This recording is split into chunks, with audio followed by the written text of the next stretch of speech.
Hey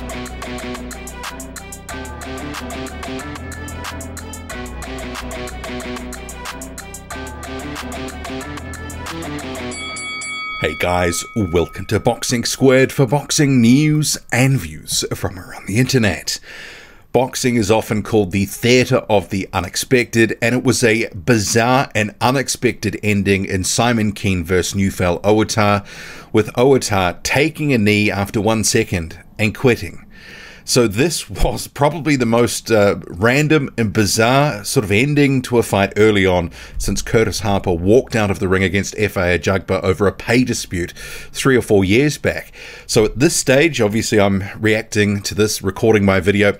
I don't know what the situation was that led Ouatah to, after a second, take a knee. Referee comes over and it's waved off. And poor old Simon Kean, he looked completely perplexed. Yeah, he took the microphone afterwards and said something to the crowd in French, obviously probably sort of saying sorry for whatever just happened. Not quite sure. But this was embarrassing, and if it's a case that he was injured, well, why go through with it? Why go through with the pre-fight pageantry, the ring walk, getting introduced, raising your hand like you're coming to fight, that you're going to do something, only for the bell to go and then drop to a knee? I mean, come on. I mean, it was just so bizarre.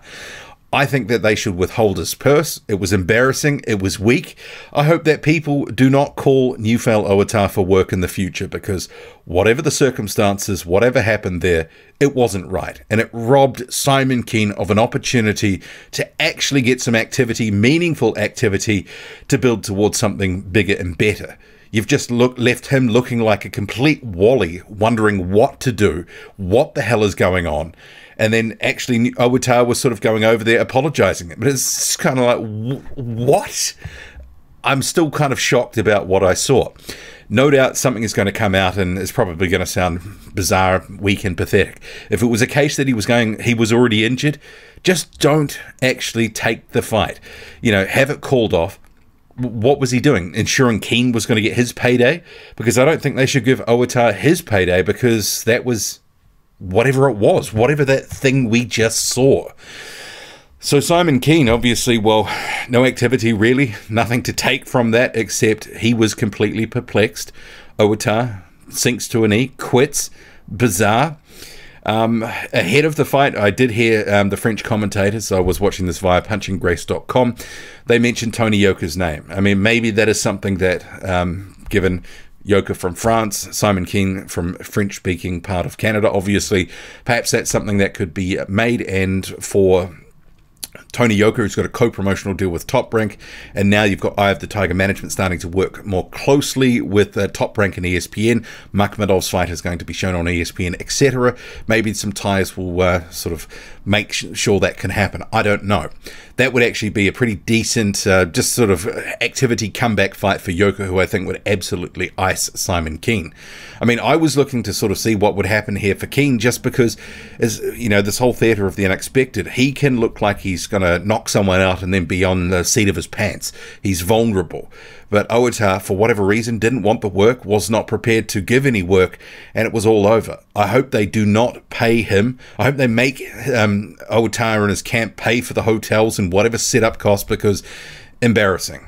And I don't care if he was injured or if he couldn't go ahead because of injury. He shouldn't have got into the ring. You're setting expectations for those paying fans, including those like myself, who have just dialed down $40 on a 3-month subscription so I could watch this fight and also the Makhmedov one next week. You know, paying customers are left scratching their head. This becomes the headline of the night, because this bizarre ending, which will get a lot more traction, and people will see it and be like, what the hell was going on? And regardless of the circumstances, it's a stain, it's embarrassing. And even if he was injured, and people might say, give him the benefit of the doubt, nah, that guy, I hope they just, you know, sack him off and he's not in any more competitive high-level fights, because he shouldn't have done that. What do you make of it all? Drop a comment loud and often. Hit like, hit subscribe. Follow me on Twitter, boxing_squared. I'm out.